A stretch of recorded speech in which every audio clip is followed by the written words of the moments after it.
Buen día, mi nombre es Yadira Martínez y a nombre del comité organizador de Expo Pyme 2024 les doy la más cordial bienvenida a este espacio. La conferencia que está a punto de iniciar se titula La segunda generación al frente de la empresa familiar y estará a cargo de Israel Alejandro Molleda Gaspar, a quien le damos la más cordial bienvenida y de quien a continuación les platicaré un poco. Ingeniero industrial y de sistemas en ITES 2002, con especialización en marketing por la Universidad de Phoenix 2007 y diplomado en finanzas corporativas, gestión de empresas familiares y negocios internacionales. Ha trabajado como consultor en Venezuela, Perú y Colombia y Estados Unidos, como consultor de investigación de mercados. Desde 2010 es socio director de Consulting Group. Es mentor de Tech Salud y en el Centro de Atención de Pymes, Gobierno del Estado de Nuevo León. Y desde el 2021 es consejero de CAINTRA Nuevo León y desde el 2023 consejero en el periódico El Norte. Es experto en planeación estratégica, personalización de empresas, investigación de mercados y gobiernos familiar. Bienvenidos y gracias. Gracias. Buenas tardes. Levante la mano quien tiene empresa familiar o trabaja en una empresa familiar. Perfecto, muy bien. Pues sí, es que el 93% de las empresas en México son empresas familiares. Y entonces seguramente este tema pues les va a hacer muchísimo sentido. Muchas gracias por estar aquí. Vamos a empezar rapidón porque hay mucho tema y hay que agotar luego algunas preguntas y respuestas. Vamos a hablar un poquito general primero de las características de la empresa familiar. ¿Qué es una empresa familiar? Bueno, ya dijimos que representa el 93% de las unidades de negocio, sobre todo las micro pequeñas empresas. Los principales retos de las empresas familiares, y seguramente les van a hacer sentido porque ustedes forman parte de una empresa familiar, es la centralización del poder, comúnmente del fundador, la falta de profesionalización, somos porque también yo también soy empresa familiar, somos a veces muy silvestres, medio empíricos, y eso nos ha funcionado, ¿no? Pero también cuando entra una segunda generación empiezan a tener conflictos sobre hacia dónde llevar el negocio, ¿no? Hay una estadística bien interesante que por ahí compartió el INEGI y la ENAPROCE, que hablaba que solamente el 47% de las MIPYMES realiza algún tipo de planeación y el 35% de ese 47% monitorea periódicamente los resultados. ¿Qué significa esta estadística? A ver, ¿las pymes tomamos decisiones todos los días, sí o no? Todos los días. ¿A quién contratar? ¿Qué producto comprar? ¿A qué precio vender? Todos los días tomamos decisiones. ¿Y cómo toman decisiones las empresas? ¿En base a qué? Según esta estadística, solamente el 16% de las empresas tiene datos para poder tomar decisiones. El resto, del 84% de las empresas, tomamos decisiones todos los días basados en percepción, en jerarquía y por motivadores personales. Hay algunos que somos más aventados, otros que somos más reservados, pero finalmente son temas de percepción. Creemos que va por allá. Y bueno, pues los que han formado su empresa y han tenido éxito, seguramente su sentido común es el que los ha guiado para llegar hacia donde están. Pero ¿qué pasa cuando entra una segunda generación? ¿Qué pasa cuando tu visión o tu percepción no es la misma que tiene la segunda generación? ¿Cómo te pones de acuerdo con esta segunda generación? Entonces, pues sí, parte de los que vemos en los retos de las empresas familiares es cuando se incorpora una segunda generación, que es hacia donde vamos a orientar este tema de la charla, la segunda generación al frente de la empresa familiar. Hay una estadística también interesante que es menos del 10% de las empresas familiares tiene documentado su plan de sucesión y el protocolo familiar. No tener un protocolo familiar en una empresa familiar es lo más peligroso que puede haber, porque entonces no delimitas qué es de la familia, qué es de la empresa, qué es del empleado, es todo un reto, ¿no? Muy bien.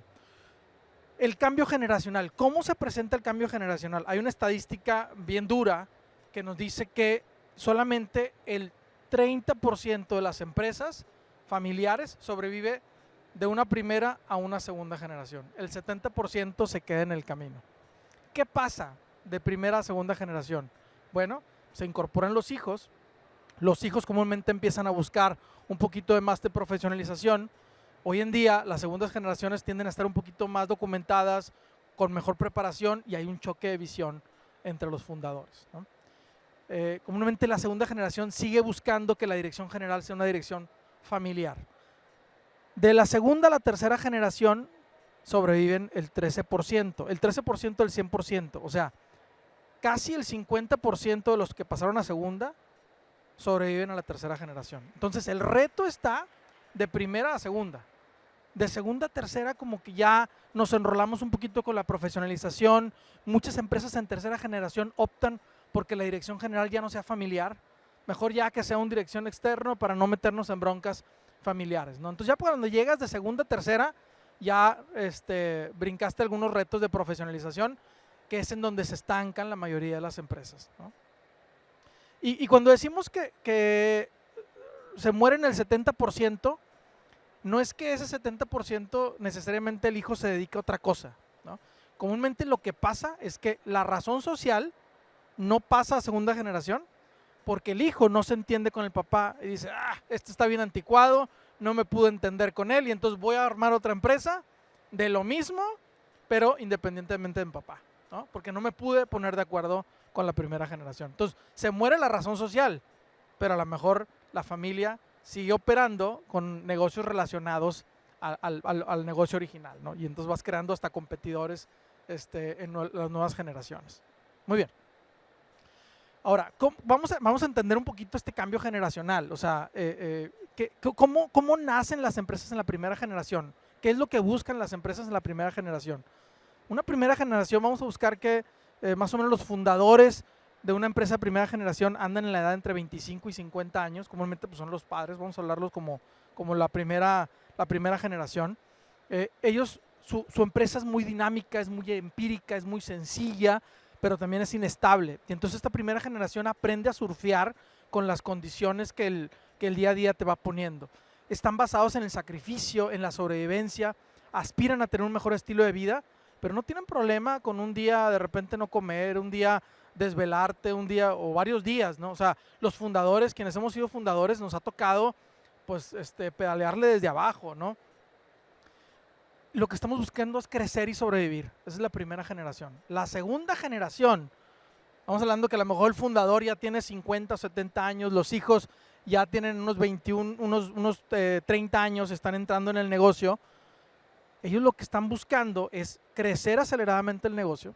Están empezando a tomarse decisiones complejas de, oye, ¿quién de los elementos que venía desde la primera generación siguen o deben de seguir conmigo ahorita en la segunda generación? ¿Qué de las líneas de negocio que venía haciendo los fundadores tenemos que seguir replicando? ¿O cuáles líneas de negocio, por más tradicionales que sean en la familia, tienen que desaparecer porque a lo mejor las condiciones de mercado pues ya no son las mismas, ¿no?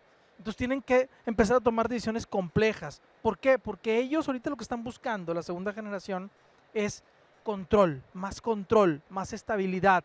Ya no queremos sub y baja, queremos un poquito más de estabilidad y que queremos hacer crecer el patrimonio. Empezamos a buscar en el tema patrimonial. La primera generación, el tema de utilidades o dividendos, pues no las ve. Si le queda bien el negocio, bien, y si no, ni modo, ¿no? La segunda generación ya está empezando a visualizar, oye, ¿cuál es el estado de resultados de negocio, papá? ¿Cuál es el WAFIR? ¿El qué? El WAFIR, la rentabilidad, los costos, los inventarios, ¿no? O sea, ya empieza a profesionalizarse mucho más, que es lo que se ve en la segunda generación. La segunda generación quiere profesionalizar.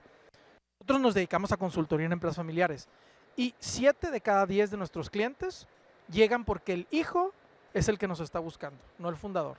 El hijo está buscando profesionalizar porque a lo mejor el papá le han funcionado muchas cosas y el hijo ha querido proponer algunas cosas y el papá le dice, a ver, eso que estudiaste en la uni, en el TEC, en la UDEM, aquí no aplica, acá las cosas se hacen de otra manera, ¿no? Y entonces hay una lucha de poder y entonces tienen que buscar algo de apoyo externo.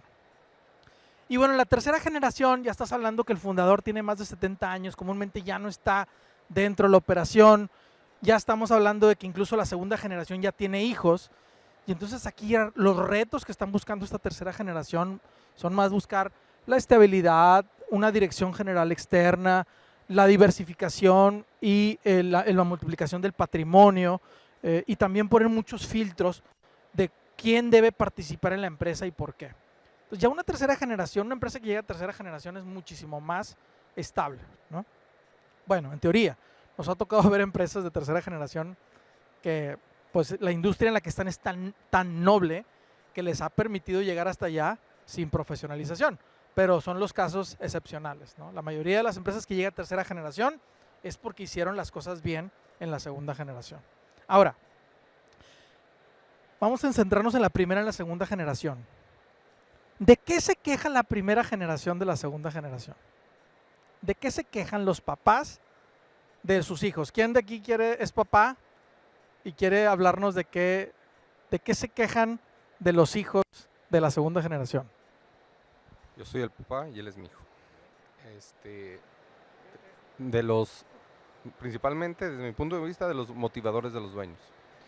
Nosotros crecimos en otra cultura del esfuerzo, del sacrificio, de lo que tú decías, ¿no? Nosotros no tenemos ningún problema si no comemos, no dormimos, si nos desvelamos, pero ellos no, ¿eh? O sea, ellos crecieron diferente, ¿no?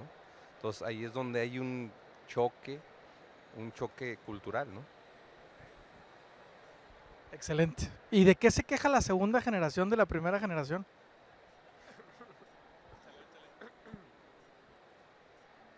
Que a lo mejor tienen ideas muy anticuadas, son muy difíciles de cambiar sus perspectivas de las cosas y que, bueno, en caso de mi padre, él se acepta los consejos, pero no siempre se llevan a cabo. O sea. ¿Es el emperador? Muchísimas gracias, gracias por compartir. ¿Qué pasa? Yo creo que todas las empresas tenemos más o menos lo mismo, ¿no? O sea, las empresas familiares. ¿De qué se queja la primera con la segunda?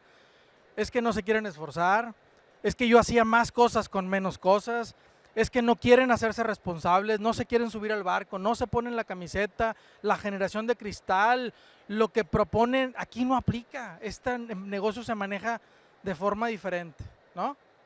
¿Y qué dice la segunda generación de la primera? Pues es que no, quiere que agarre y no le suelta, ¿verdad? O sea, pues ¿cómo quieres que agarre si no suelta? No confías en mí, te resisten a los cambios. Existen mejores formas, más inteligentes de hacer eso que no se están implementando, ¿no? Entonces, ese es el duelo siempre entre la primera y la segunda generación. Les puedo decir, en 9 de cada 10 empresas que hemos atendido se comportan de forma similar, ¿no? Y es natural y es normal, y lo que tenemos que buscar es cómo traernos lo mejor de los dos mundos para avanzar en la profesionalización, ¿no? Muchos conflictos en las empresas familiares se detonan por buenas intenciones mal comunicadas. Un buen propietario o un buen elemento de la empresa familiar va a buscar lo mejor para la empresa desde su perspectiva personal, porque cada quien tiene su experiencia, tiene su conocimiento y tiene su visión de lo que hay que hacer en el negocio, y eso puede generar conflictos en las empresas familiares. Este es un caso real de una empresa familiar que atendimos. Nos buscó la hija porque sentía que en la empresa familiar había cosas por hacer. Y entonces en la primera reunión de kickoff de proyecto, ella nos invita a la mesa y entonces dice esto. Dice, quiero involucrarme más en la empresa, quiero ver los estados financieros, quiero opinar sobre los planes de la empresa. Hace 2 años que ya no tenemos el reparto de utilidades que teníamos y estoy empezando a preocuparme. Sospecho que hay cosas que no se están haciendo bien, sin embargo no tengo toda la información. Ella como accionista, como hija que no operaba, estaba fuera del negocio, quería hacer algo para el negocio. Y adivinen qué le respondió el hermano. Dice, ya te he dicho que estamos pasando por momentos difíciles. Estamos haciendo todo lo posible para sacar adelante el negocio. Tuvimos que reinvertir todo y me da mucha tristeza tu falta de confianza. No quiero tener policías dentro de la empresa. ¿Quién de los dos tenía razón? Pues los dos, desde su perspectiva, los dos estaban buscando lo mejor para el negocio, pero llevaban ya meses en conflicto entre hermanos, ¿no? ¿Por qué? Porque muchos de los problemas en la empresa familiar se generan porque hay confusión entre los diferentes roles de la empresa familiar. Y el momento más álgido en las empresas familiares sucede cuando se incorpora una segunda generación. Porque cuando eres emperador, que bien lo mencionaste, cuando eres emperador y nada más tú mandas y no hay nadie que te diga que estás mal o alguna idea nueva, pues no pasa nada. El error el acierto tú mismo lo absorbes y listo. Pero cuando le dices a tu hijo, hey, levántate temprano, porque te voy a dejar el negocio. Levántate temprano, échale ganas, prepárate porque te voy a dejar el negocio. Y luego el niño, el joven se empieza a preparar y empieza a meterle esfuerzo y un día le dices, no, es que tus ideas no aplican, ¿no? Espérame. O sea, entonces, ¿dónde quedó esa promesa que acordamos de que iba a ser mi negocio, ¿no? Entonces, cuando la segunda generación entra, aunque no sea accionista en papel, pero que de forma verbal tú le dijiste, te voy a dejar el negocio, esta segunda generación llega con autoridad moral de decir, pues si es mi negocio, quiero cuidar mi negocio, ¿no? Y si todavía nos ponemos un poquito más dramáticos, esto se agudiza cuando esta segunda generación contrae matrimonio. Porque entonces esta segunda generación ya tiene un nuevo enfoque de familia nuclear. Y entonces empieza a buscar sus propios intereses y la almohada es bien traicionera. Y entonces cuando hay varios hermanos trabajando en la empresa familiar y de repente el cónyuge se entera que al hermano le dieron más vacaciones que a tu cónyuge, o le dieron un carro y a ti no, o unas vacaciones y a ti no, pues la almohada empieza a ser bien traicionera. Oye, ¿por qué a tu hermano sí? ¿Por qué a tu hermana le dan esto? ¿Por qué? Y entonces empieza a generarse muchísimo más conflicto en estos temas, ¿no? Muy bien. Los roles, los multiroles. Esto yo no sé si lo conozcan, es algo que deben de conocer todo el tema de las empresas familiares.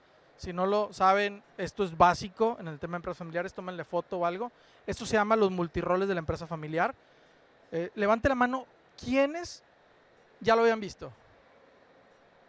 Ok, perfecto, muy bien. Los multiroles, lo que les dice al principio es que en una empresa familiar se juegan 3 diferentes entes individuales que tienen sus propios objetivos. El ente familiar, que lo que busca es la armonía y la paz familiar, los beneficios hacia la familia. La propiedad, que son los accionistas que buscan los retornos de inversión, porque le metimos una lana y entonces queremos regresar o que nos regresen la mayor cantidad de rendimientos por esta inversión. Y la empresa, que lo que está buscando es un crecimiento. Yo como empleado quiero crecer, como director quiero crecer, como empresa quiero crecer, quiero tener mejores sueldos, quiero tener mayores prestaciones, quiero crecer dentro de la empresa, ¿no? Tienen objetivos completamente diferentes. El problema es que hay intersecciones. Hay intersecciones en donde hay propietarios que también son familiares, o familiares que también son propietarios. O lo peor de todo, ¿no? Cuando eres familiar, eres propietario y también eres empleado de tu propia empresa. Porque entonces, ¿desde qué óptica o desde qué postura estás teniendo una discusión dentro de la empresa? Nos ha tocado empresas familiares donde está la empresa familiar discutiendo alguna idea y entonces se están hablando de temas de negocio, de resultados de negocio, y de repente el papá saca la carta de, pues sí, pero yo la fundé. A ver, pues eso ya es un tema patrimonial, acá estamos hablando de temas de negocio, ¿no? O no, pues es que tú en la escuela siempre fuiste un reprobado, entonces, espérame, ya me estás hablando dinámicas familiares, ¿no? Entonces, ¿qué pasa? Cuando no se delimitan los roles en la empresa familiar, lo que gana es la dinámica familiar. Y entonces lo que gana es cómo se llevan en la familia. Y entonces si te llevas mal en la familia, pues vas a transmitir esa gestión dentro de la empresa. Y si te llevas bien en la familia, confundes amor y confianza con no poner reglas y no poner control. Y entonces te hace una pachanga ahí adentro, porque como somos bien buena onda todos y todos somos armonía y todos somos paz y queremos lo mejor para nosotros, usamos a nuestra empresa como un hobby o como una caja chica y entonces pues mientras haya nos lo repartimos y cuando no hay todos corremos, ¿no? Entonces el entender cuáles son los multiroles en la empresa familiar es importantísimo. Ahora vamos a agregarle un poquito más de dramatismo a esto. Yo agregué, bueno, este principio obviamente viene desde una base científica de 1982 y he agregado un cuarto círculo, porque no es lo mismo cuando vas a decidir tú como fundador quién de tus hijos va a ser el director general. Esa discusión, esa decisión como papá, digo, los que somos papás, sabemos que queremos a los hijos por igual, ¿no? Pero a veces confundimos el tema de la compensación o el tema de la posición con el tema de la armonía familiar.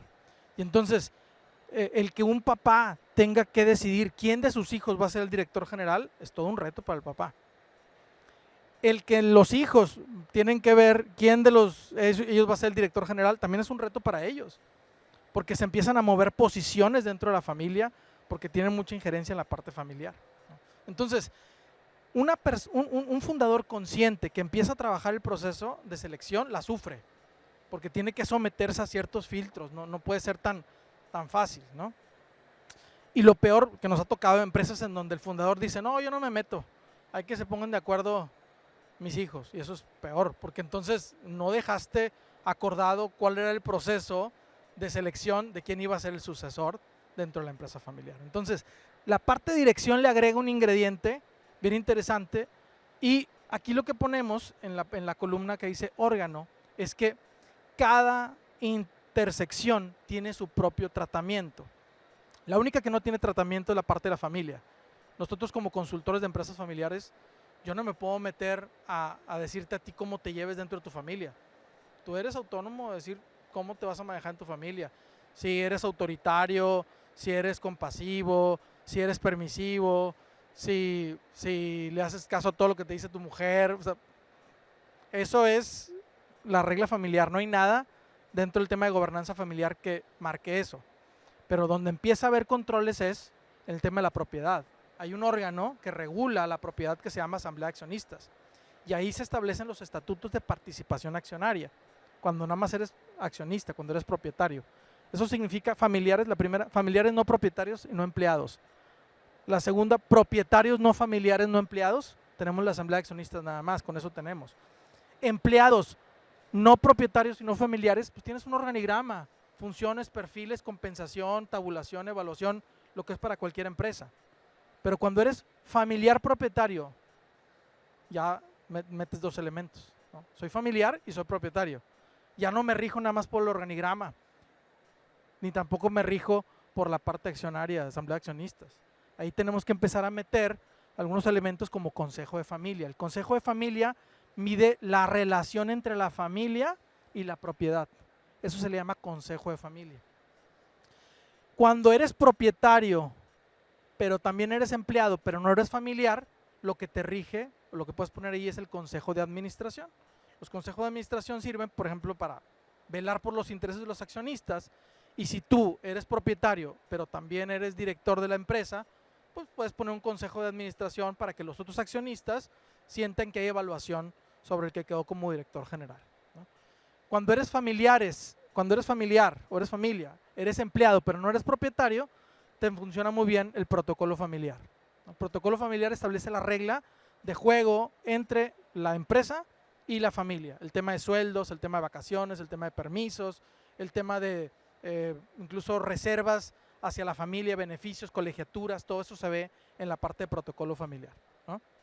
Y cuando eres familiar, propietario y empleado, te aplica todo lo demás. Ahora, cuando te vas a meter al tema de dirección general, en el tema de sucesión, y eres un director externo, que no eres ni familia ni eres propietario, pues con que tengas un plan estratégico y un consejo de administración, pones en orden ahí la fiesta, ¿no? Pero si eres director general y también eres propietario, te funciona un plan estratégico y un consejo consultivo o un consejo de administración. Cuando eres director familiar pero no eres propietario, ahí lo que importante es empezar a trabajar el tema del plan de sucesión. Pero cuando eres director familiar propietario y estás buscando un proceso de sucesión que sea de un miembro familiar, pues tienes que aplicar todos los órganos anteriores. Entonces, ¿por qué los desgloso así? Porque cada uno tiene un tratamiento. De repente nos toca ver empresas familiares que están en conflicto y les dices, oye, ¿y qué onda? ¿Ya han platicado? Sí, en la Asamblea de Accionistas dice, a ver, la Asamblea de Accionistas dice una cosa, pero no dice lo que en la familia se tiene que abordar. Eso viene en el consejo familiar. Oye, ¿vienes estipulado los sueldos? Sí, sí, sí. Ah, ok, muy bien. ¿Y cuánto gana tu hijo? No, no gana. ¿Por qué no gana? No, porque es accionista. Espérame. O sea, si tiene un empleo y está haciendo una labor, tiene que tener un sueldo. No, es que va a ser su empresa. Al rato lo metes en la Asamblea de Accionistas, pero ahorita tiene un sueldo. Y entonces, si empezamos a confundir las paridas con las preñadas, nos aventamos una fiesta bien interesante que termina por dos escenarios. Como decía un cliente que tuvimos, yo quiero que ahí las calabazas se vayan acomodando conforme avanza la carreta.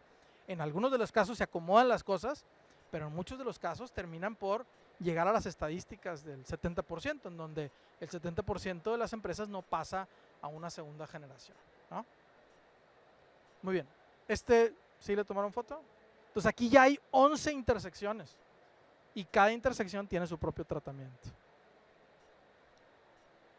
Sucesión, donde la realidad supera la ficción. Me la bañé con este título, me gustó. ¿Ya vieron esta serie? Está buenísima. Succession. Bueno, véanla, marca mucho la realidad, pero de verdad, lo que yo he visto en la realidad supera esta serie. ¿Qué es la sucesión? Es un esfuerzo deliberado y sistemático que asegura el liderazgo, la continuidad y el posicionamiento estratégico de la empresa. Según la UDLAP, menos del 15% de las empresas familiares tiene un plan de sucesión. Y la sucesión directiva suele confundirse o mezclarse con la sucesión patrimonial. O sea, una cosa es lo que te voy a dejar como heredero, o lo que te voy a dejar como accionista, o los criterios que voy a establecer para que seas accionista del negocio, y otra cosa es quién va a encargarse de manejar el negocio. Son tres entes diferentes, ¿se acuerdan? Familia, propiedad y empresa, ¿no? Entonces, se confunde mucho el tema o mezclan el tema de sucesión directiva con el tema de sucesión patrimonial. Ahorita vamos a hablar de sucesión directiva, no de sucesión patrimonial, no de sucesión herencia. En la herencia cae en el círculo de familia y si tú a un hijo dices que los quieres igual, pero un hijo le dejas casa y al otro no, y haces tu bronca como papá, ahí te arreglarás tú como papá. Pero acá en la empresa hay un reglamento que se tiene que establecer en un protocolo. Muy bien. ¿Hasta aquí estamos? ¿Me van siguiendo? Siento que voy medio rápido, pero luego no acabo. Muy bien. ¿Por qué no es tan atractivo hacer el proceso de sucesión? O más bien, ¿por qué solamente el 15% de las empresas hace el proceso de sucesión? No estamos preparados a discutir sobre el retiro. Los fundadores como que nos sentimos que tenemos mucha energía y entonces todavía falta muchísimo para retirarnos, ¿no? Asociamos el retiro con la vejez y entonces mejor no hablamos de retiro, ¿no? Presunción de que existe mucho tiempo, todavía falta, mis hijos están chiquitos, hombre, no, hombre, y a ver si le entran al negocio, no, ni para qué meternos un tema de sucesión. Desconfianza hacia personas no familiares, es que luego me van a robar el negocio, entonces tengo que tenerlo yo. Estoy esperando que alguno de mis familiares agarre la dirección general. Siempre el tema de confianza o de familia pareciera que es el seguro de que no me van a robar. Y se los juro, por experiencia, los mayores fraudes suceden entre la familia. Entonces, la familia no es garantía de que no te vayan a robar. De hecho, yo siempre tengo un dicho, que entre más familiaridad haya, más auditoría tiene que haber. Porque si tú descubres que el compañero de compras está ahí coludido con un proveedor y lo descubres, ¿qué haces? Pues lo corres, ¿no? Y si el que está en compras es tu hermano, es tu hijo o es tu pareja, ¿qué haces? Lo corres. ¿Y cómo te va el domingo?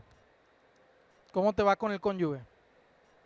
Entonces, entre más familiaridad, más control, más auditoría, para que entonces no haya malos entendidos y todos estamos auditados en este proceso y entonces hay claridad sobre la empresa y avanzamos en la armonía familiar. No sé por dónde empezar. Muchas empresas dicen, es que no sé por dónde empieza el proceso de sucesión. No sé en quién confiar y no me quiero meter en la bronca de escoger quién se va a quedar como sucesor. Entonces mejor ahí voy pateando el bote, más adelante vemos, ¿no? El proceso de sucesión de forma profesional puede tomar de 4 a 8 años. De 4 a 8 años. Hacerlo bien. ¿Por qué? Porque el proceso de sucesión no es hasta que te vas a jubilar. El proceso de sucesión inicia cuando la dirección general, propietaria fundadora, está activa. Ahí inicia el proceso de sucesión. ¿Cómo inicia el proceso de sucesión? Primero, diseñando el perfil del director general. ¿Qué director general requiere esta empresa? ¿Qué puestos? ¿Cómo se le va a pagar? ¿Qué actividades va a tener? ¿Qué jerarquías debe de tener? ¿Quiénes son sus subordinados? ¿Qué espera el mercado? Y sobre todo, ¿qué ADN tiene el fundador? Las empresas son imagen y semejanza de sus dueños. y van contratando gente que hace empatía con su ADN. De repente contratas a un director general con todo el currículum que te dice que va a poder dar el resultado y de repente no empata. Y no empata porque no leíste el ADN. El ADN llevó a la empresa donde está y de repente se lo estás quitando y lo estás reemplazando por conocimiento. El conocimiento es importante, pero el ADN es el que va a permitir leer si la organización está preparada, o más bien si él está preparado para entrar a esa organización que ya está existiendo por 5, 10, 15, 20, 30 años, ¿no? Muchas veces quienes rechazan a los directores generales son los clientes o son los mismos colaboradores y entonces terminan jalando de nuevo el sucesor porque es que este nuevo director no jaló. Pues es que, ¿y cuáles eran las expectativas de este puesto? Entonces la sucesión inicia definiendo cuál es el rol que la dirección general requiere. Porque cuando el fundador es el que operó el negocio, no hay un perfil. Tú como dueño estás ahí navegando, pero te mueves para arriba, abajo, de izquierda a derecha. No hay un perfil como dirección general. Entonces, ¿quieres hacer la sucesión? Define qué rol es el que tú como director general, o más bien, cuál es el director general que la empresa requiere para seguir creciendo. Acuérdense, la sucesión lo que busca es asegurar la estabilidad, el liderazgo y el posicionamiento estratégico de la empresa, a pesar de los dueños. ¿Sí? Entonces, defines el perfil, defines la compensación del sueldo, cómo le vas a pagar al director general, defines cómo vas a evaluar al director general. De verdad, el proceso de sucesión, cuando todavía está el fundador activo, es el mejor momento.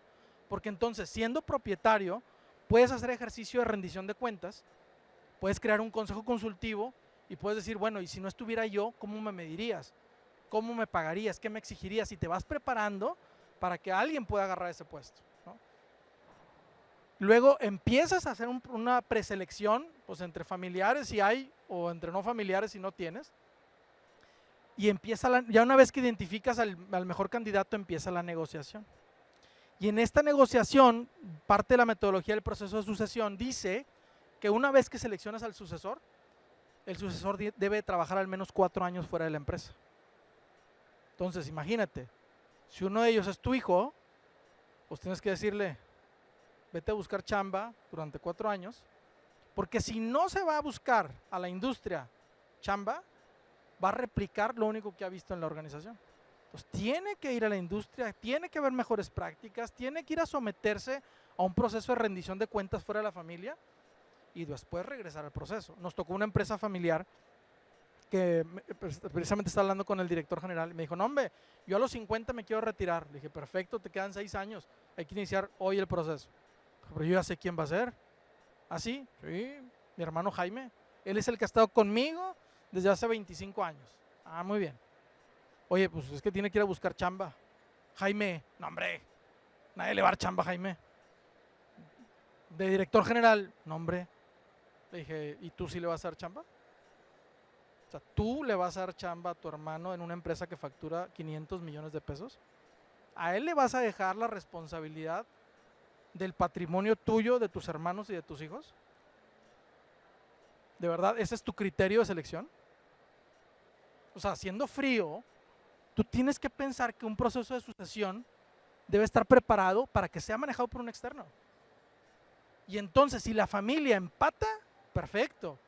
Pero si no, tú tienes que cuidar el patrimonio, tienes que cuidar la empresa, porque es la generación de patrimonio de los accionistas y por ende de los beneficios hacia los familiares.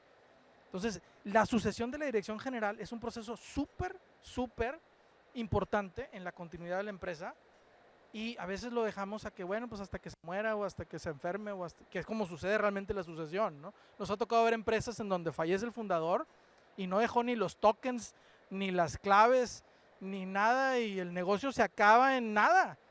¿Por qué? Porque falleció el fundador, no dejó los tokens y en lo que la familia estaba preparando el funeral y que no sé qué y el duelo, cuando quieren regresar con los clientes a surtirles, le dice el cliente, espérame compadre, yo ya me surtí. Eso que tú me surtías, yo tuve que ir a buscar proveedor porque no podía parar mi planta y ya te reemplacé. Y tu negocio de 30 años se acabó porque no estabas preparado para ese evento que puede suceder saliéndonos aquí de Sintermex. Entonces, la sucesión tiene que estar preparada para que sea tomada por un externo, que no sea familiar y que no sea propietario. Y si cumple ese filtro, entonces ahora sí, si es familiar, perfecto. Nominación y delegación. ¿Qué es la delegación? La delegación no es decirle, órale, encárgate. No. La delegación tiene etapas.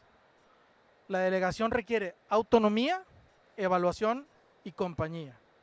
Autonomía para darle una máxima responsabilidad a quien le vas a delegar en un espacio acotado, controlado. Si tú tienes 20 KPIs en el negocio, suéltale uno, pero no te metas en ese uno. Déjale que la riegue en ese uno, acotado. Y conforme vaya cumpliéndote responsabilidades, vele dando más KPIs, más objetivos, ¿no? Esa es la matriz de delegación. Delegando, control acotado, va retroalimentando sobre los objetivos, sobre el estilo. Oye, pues es que yo hubiera hecho esto. Está bien, ya te dejé la responsabilidad, pero yo hubiera hecho esto. Y vas aprendiendo ambas partes, porque a lo mejor el sucesor dice, pues tú hubieras hecho esto, pero a lo mejor el resultado hubiera sido este, y yo hice esto. Entonces, aprendemos los dos en el camino. Yo aprendo de ti y tú aprendes también de mí, de cómo tomo decisiones, y nos vamos viendo a ver si nos estamos entendiendo, ¿no? Comúnmente el proceso de sucesión en las empresas, entra el director general, le das todos los poderes, ¿no? Espérame, no preparas a la organización al cambio. El cambio de la dirección general es una decisión súper importante para todos los participantes, para el colaborador, para los proveedores, para los clientes, para todo, es importantísimo. Entonces tienes que hacerlo de forma profesional.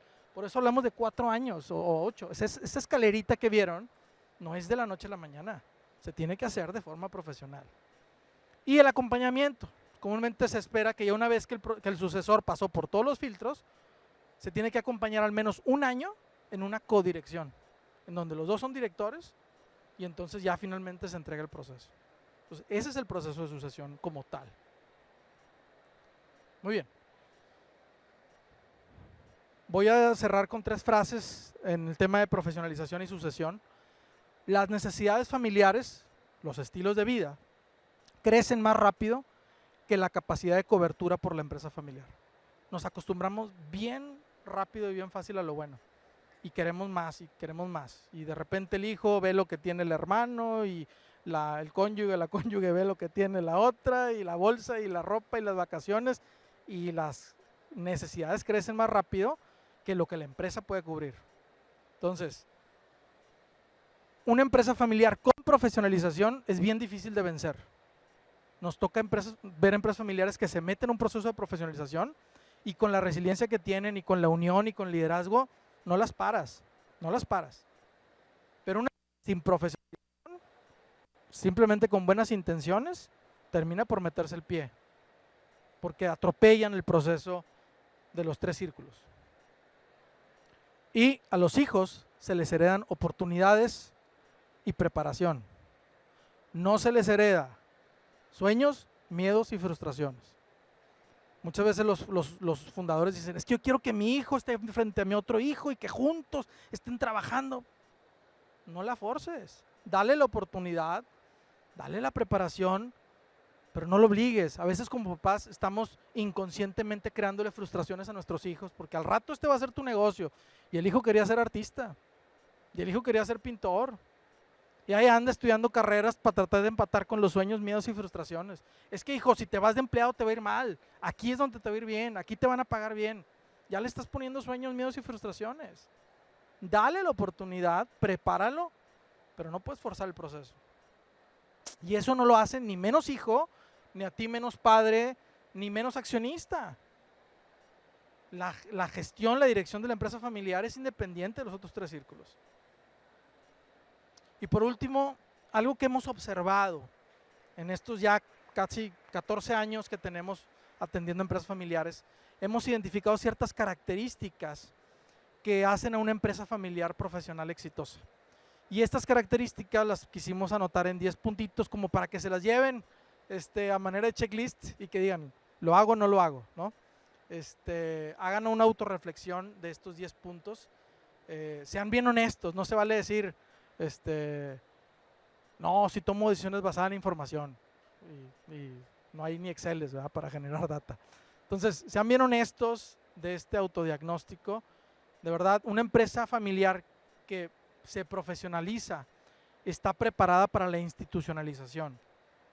No podemos llegar a hablar de un consejo de administración, de un protocolo familiar, de una política de dividendos. No podemos llegar allá si no hemos clarificado internamente roles, funciones, sueldos, dirección, objetivos, KPIs. El primer paso es la profesionalización. Ya una vez que esté arreglado lo de adentro, entonces ya empezamos a ver qué nos repartimos y cómo nos repartimos y cómo sumamos en la parte de la institucionalización, pero primero la parte empresarial. Bueno, y por último, queremos compartirle nuestra metodología. Tenemos una metodología de gestión de empresas familiares que arranca precisamente desde un diagnóstico de profesionalización e institucionalización. Todas las empresas familiares tienen dos elementos que observamos. La complejidad empresarial, qué tan complejo es el negocio con respecto al mercado, con respecto a los retos que tiene, y qué tan compleja es la familia.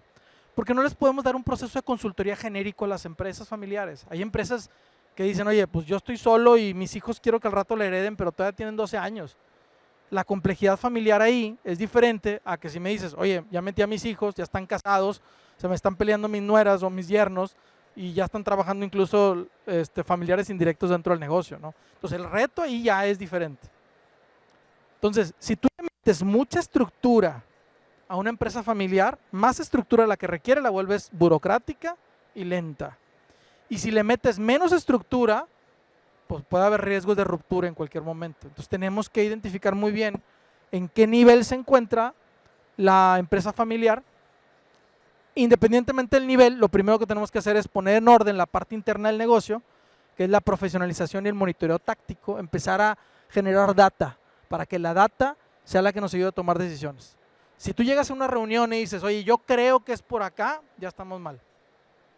Se observa este dato y en función de este dato tomamos esta decisión. La experiencia suma, pero la experiencia sin data es improvisación. Y la improvisación no es mala. Si eres un músico pues, y tocas jazz, pues sí, los mejores músicos que existen son los jazzistas, ¿no?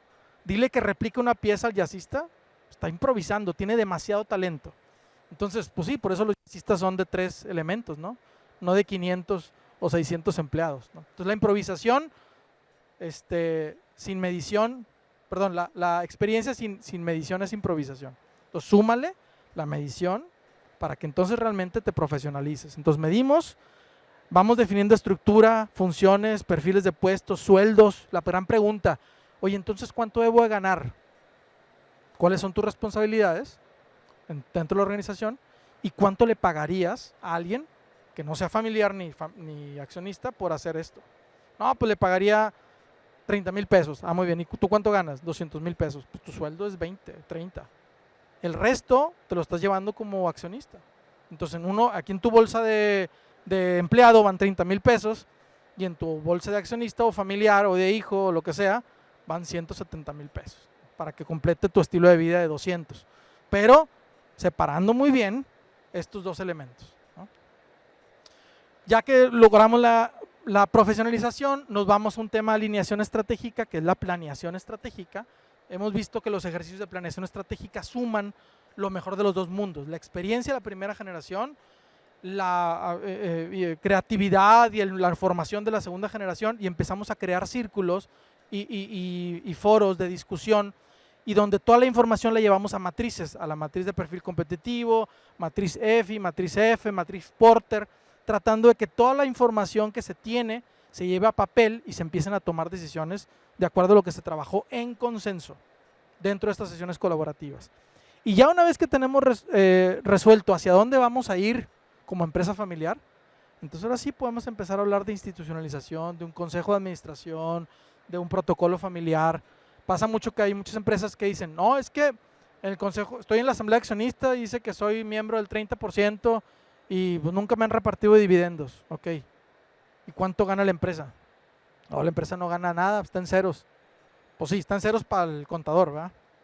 Pero en la realidad, como dicen por ahí, hay otros datos. Entonces, ¿cómo le vas a hacer para repartir dividendos si tienes todo mezclado ahí arriba en el estado de resultados? Porque el contador te dijo, mételo, el cabo es deducible. Pues sí, fiscalmente es una buena decisión, pero estructuralmente en la familia te genera un caos, porque hay sueldos que no deben de ser, seguros de gastos médicos que no tienen que ver con el negocio, carros, viajes que son deducibles, comidas, pero que te mueven todo el número de la realidad financiera. Entonces, tienes que separar esa parte. Ese es el proceso. ¿Cuánto nos lleva? Pues depende del tamaño de la empresa, desde 9 meses hasta 24 meses. Incluso nos ha tocado empresas muy grandes que llevamos años trabajando con ellos en el proceso de profesionalización e institucionalización, ¿no? Entonces depende mucho del tamaño de la empresa. Y bueno, con esto acabamos para dejar espacio para preguntas y respuestas. Nosotros somos Complement Consulting. Tenemos ya más de 15 años de trayectoria atendiendo empresas familiares y estamos comprometidos con la profesionalización para que los dueños puedan tomar mejores decisiones. Los dueños han llegado hasta ahí con mucho sentido común y les ayudamos a que con información puedan seguir creciendo. Me han dicho, oye, ¿cuándo es momento de dejar de ser empírico? ¿Cuándo es momento de dejar de ser silvestre? Lo silvestre y lo empírico te ayuda a nacer, te ayuda a sobrevivir, te ayuda a subsistir y crecer, pero va a llegar un momento en donde te va a estorbar. Entonces ya cuando te empezó a estorbar, ya es momento de irte a la profesionalización. Ese es el momento indicado y cada empresa es sensible a estos elementos, ¿no? Muy bien, y invitarlos, va a haber 2 eventos que estamos organizando pronto. Va a haber el segundo simposio de empresas familiares en crecimiento, lo vamos a organizar junto con CAINTRA en el Club Industrial, es el 14 de octubre. Va a haber una charla de protocolo familiar, una conferencia magistral del proceso de evolución de las empresas familiares a familias empresarias y al final va a haber un panel en donde sucesores y sucedidos van a estar ahí platicando de las experiencias de la sucesión dentro de su empresa familiar.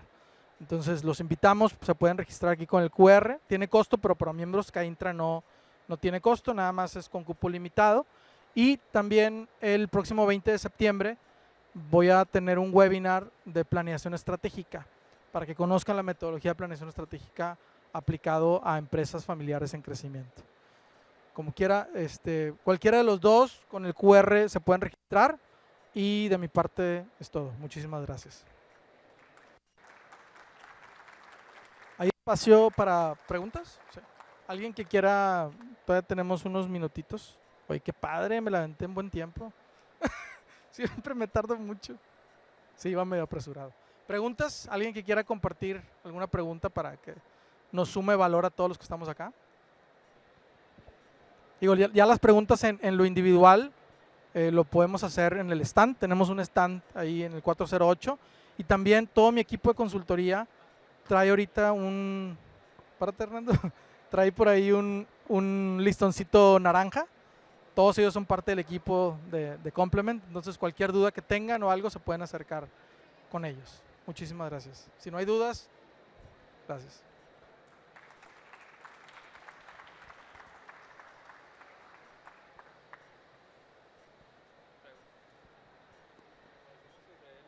Molleda Gaspar por habernos compartido esta charla. A todos ustedes, muchas gracias por su asistencia. Les recuerdo contestar la encuesta que aparece en pantalla a través del código QR o dando clic en su app sobre conferencia que acaba de presidiar. Y los invitados a consultar el programa de conferencias para que nos acompañen en las actividades que tendremos a lo largo de la Expo. De igual forma, los invitamos a hacer un recorrido por el área de exposición. Muchas gracias y bonita tarde.